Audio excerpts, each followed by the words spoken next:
Welcome to MMA Fancast. My name's Luke Payson, and I'm excited to have first-time guest of the show, Cowboy Eddy Parrilla. Cowboy Eddy, welcome to the show. How's it going? Well, it's going really well for me, and it's going even better for you. You had a really awesome, dominant MMA debut at Braunberg 16 for 247 championships. You had the crowd really excited. So let's jump right in. What was it like to make your debut in front of a hometown crowd? You're an academy guy training with Kama and all the guys there. So obviously that's a Pittsburgh friendly crowd. Let's talk about it. It was obviously cool, to have your first fight here. I had a ton of friends. I had a whole bunch of friends, some flew in from Florida, some flew in from Nashville. It was surreal though. Everyone that talks to me about it, like even at the gym that I work out at, they were like, "What's it like?" I was like, "Man, we were back there doing stuff for like 2 hours before the fight, and as soon as we got in there, it just all went out the window. I didn't do a single thing we worked on before the fight. You know what I mean? I got in there and you just blank out. But it was cool to hear like my friends screaming. And it's like, as soon as I walked out, it's like the first people you see somehow in this crowd full of people. I just saw all my friends, my family. So yeah, you get nervous. Well, speaking of you being nervous, which is completely understandable, it was your first fight and you looked fantastic. You've played other sports, particularly football at the highest level, or one of the highest levels, I guess, Division I at West Virginia University. What's it like? Obviously, the Coliseum is legendary. It's a well, they don't play at the Coliseum. Sorry, that's basketball. But the stadium's legendary. You guys get thousands of people. Is it is it more intimidating to be on a football field with 30, 40,000 people, or is it more kind of overwhelming and kind of impressive because you're going in one-on-one? Or are they both kind of a big deal in their own right? Because we don't get a lot of like really good college football players then making the transition. We've had that happen a couple times, but I always want to ask them that question to compare sort of that college football atmosphere to MMA. This is definitely a lot more just nerve wracking, in a team sport like that. I play DB, so it's like we can mess up a play, give up a first down, give up a touchdown, but you got the rest of the fight, you got the rest of the game to make up for it. You got other teammates that can save you if you mess up. This is one of those things that's like it's just you. And I've never played a sport that I never wrestled in high school. I never wrestled when I was a kid. I never played a sport that was just individual, just you. And if you win, it's because of you. If you lose, it's because of you. So that feeling is just it's super different. It's definitely way scarier.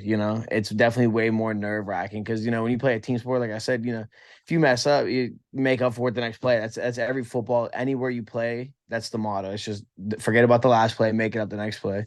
You get knocked out, there's no making it up the next play. It's over then. You know what I mean? Yeah, and I think that's what makes sense. That's one of the reasons why kids develop emotionally from playing team sports, because they realize that they have teammates that can support them. If a teammate's having a rough day, they maybe have to pick up the slack, right? Also, there are times, as far as perseverance, that you can be a really good athlete on a terrible team. You're not going to win, but you still get to play your hardest in your position. And I think MMA takes the best of all that. You have a team environment in the sense of who you train with and who's in your corner and all that. But it is very much as if it was just a quarterback and a wide receiver, but I guess not even that, right? It's literally just one-on-one. You've got nowhere to hide. But for you, you didn't have any hiding to do. You had an incredible fight.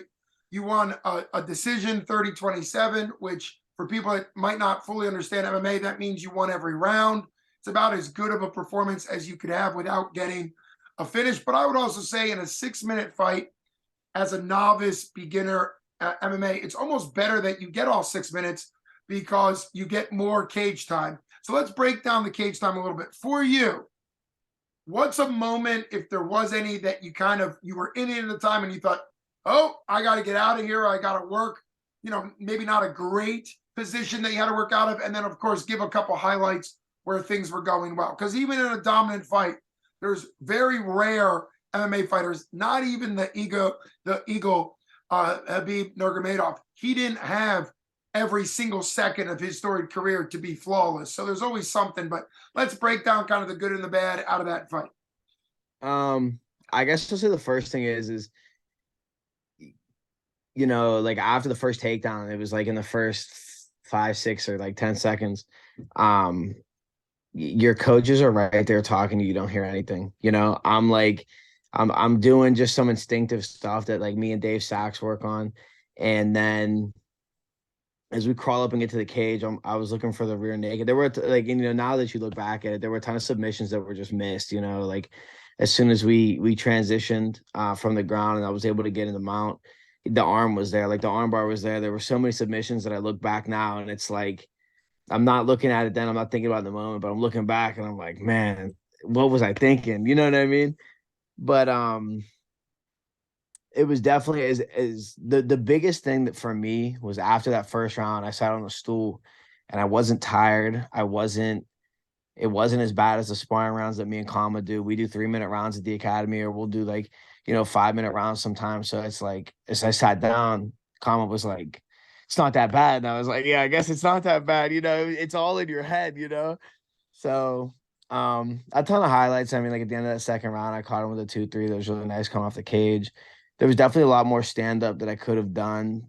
I just felt a lot more comfortable grappling. And after the first takedown, I knew he wasn't gonna be able to grapple with me. So I was just like, for my first one, let's stick with this and let's get it done this way and we'll work on whatever after. Sure. Well, and that's a really smart decision in the moment because going with what works, securing a win is more important than trying to prove something to yourself and then potentially something not going your way. The other thing is a lot of wrestlers, high school, college wrestlers, come in with a wrestling dominant game plan because it works. But for you hadn't wrestled in middle school or high school or college, so it's even more impressive that grappling was your strong suit. Of course, you looked great everywhere, but I think that also shows that you pick up things well. How long ago did you start training at the academy, or kind of what led you to transition a couple years after college in MMA? Let's kind of back up, train a little bit, and look what brought you from football, ending your career, and then getting into MMA.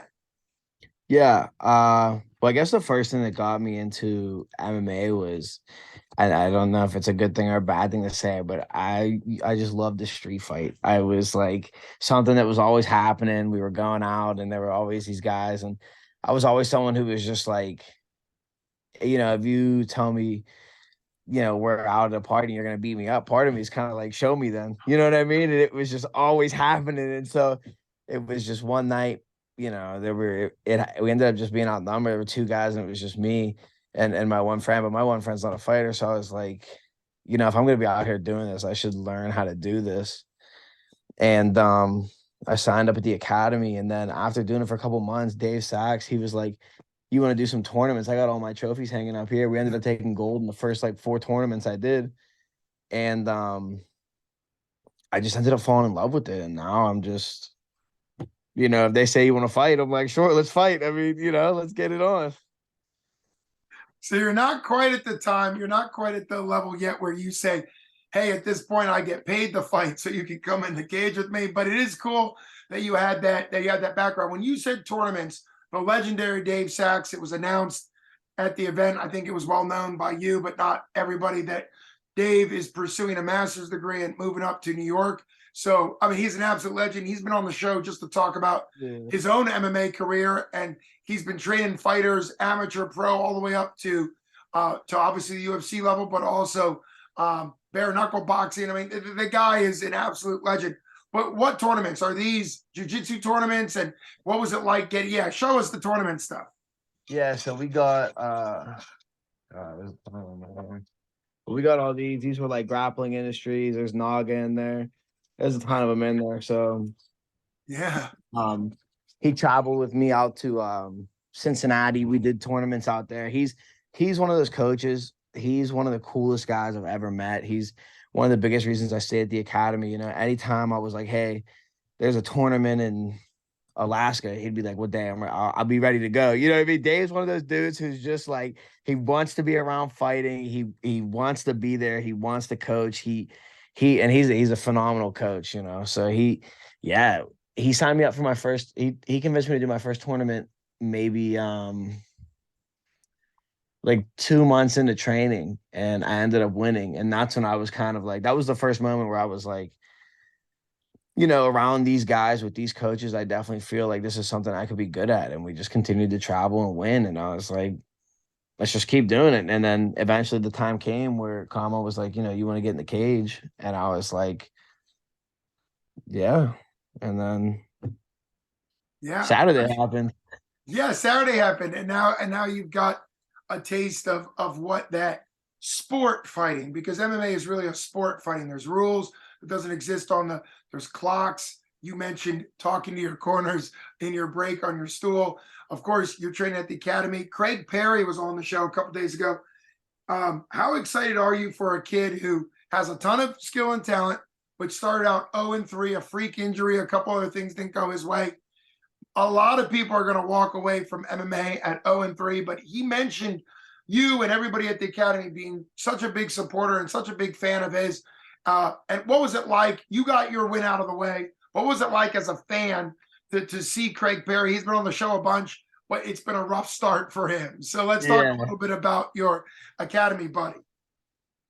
That Craig is one of my number one friends out of the academy. He was the nicest guy to me when I first got there.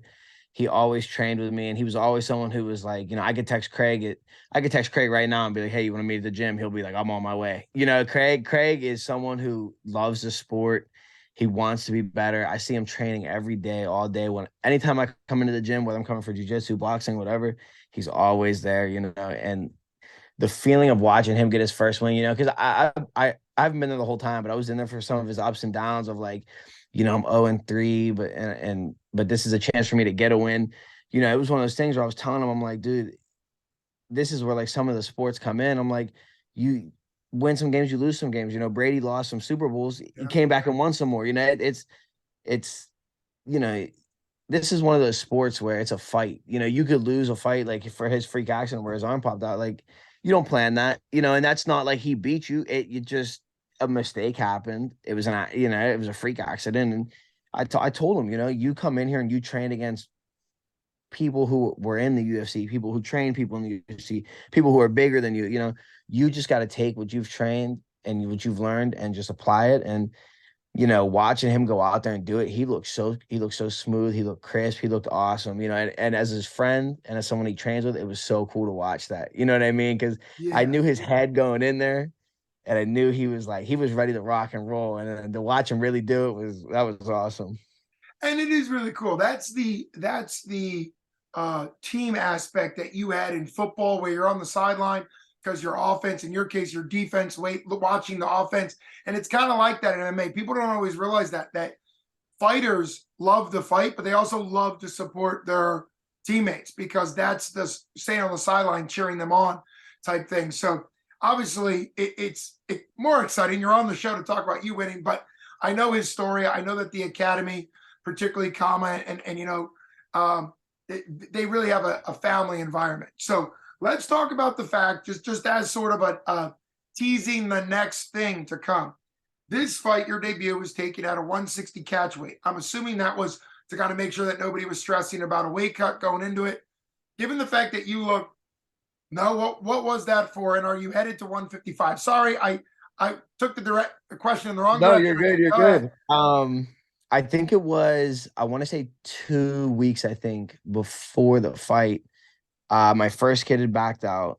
And that was at 155. I was game for that.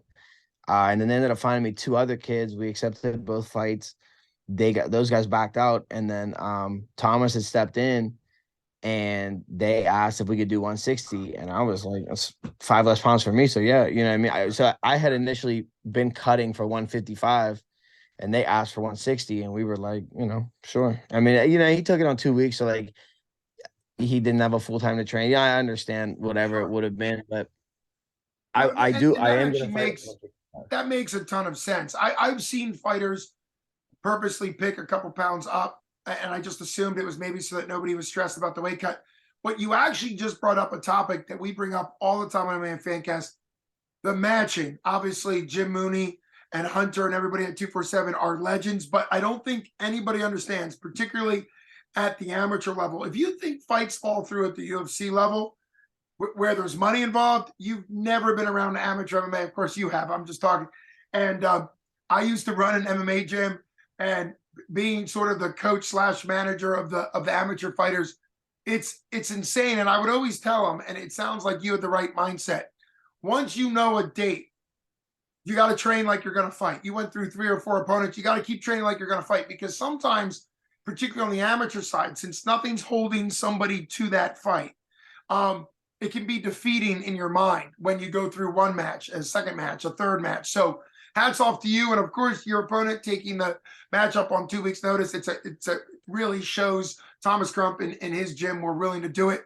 So obviously 155, you looked at 160, you looked shredded, lean, big. It looks like 155 is going to be a really great weight division for you. Let's talk one more reference to street fights. Obviously in street fights, you don't weigh in, you don't figure out weight classes. What's it like being able to like aim at a weight class that could actually be good for you, as opposed to just fighting random weights on the street? Because I think that's where you see somebody, of course, he just retired. But oh, they called him Street Jesus. Hold on. Masvidal.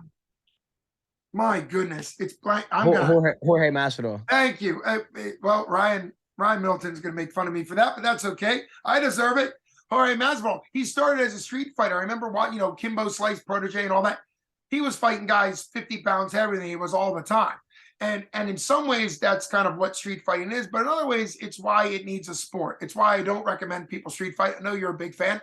But one, there's potential danger, weapons, police, those type of things involved. But also, you're not getting a fair matchup all the time. So talk a little bit about what it's like being actually able to fight somebody your size. And did you notice a difference compared to the street fights when somebody's actually your size?